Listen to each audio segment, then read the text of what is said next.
ஒரு ராஜா உட்கார வேண்டிய இடத்துல போய் படுத்தா என்ன நடக்கும்?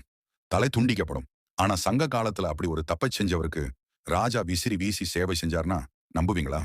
சங்க காலத்தில் போர் முரசு என்பது ஒரு தெய்வம் மாதிரி. அதை வைப்பதற்கென்றே முரசு கட்டில்னு ஒரு புனிதமான படுக்கை இருக்கும். அதில் முரசு தவிர வேறு யாரும் உட்காரக்கூட கூடாது. ஒரு நாள் முரசை பழுது பார்ப்பதற்காக எடுத்து சென்றிருந்தார்கள். கட்டில் காலியாக இருந்தது. வெகு தூரத்திலிருந்து களைத்து வந்த புலவர் மோசிகீரனார் தெரியாத்தனமா அந்த புனிதமான கட்டில்ல படுத்து தூங்கிவிட்டார்.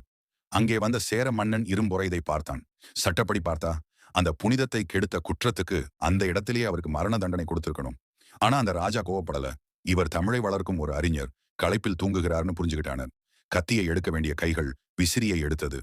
அரண்மனை காவலர்கள் அதிர்ந்து போய் பார்க்க அந்த மாமன்னன் ஒரு வேலைக்காரனைப் போல நின்று தூங்கும் புலவருக்கு வியர்க்கக்கூடாதுன்னு விசிறி வீசினான்.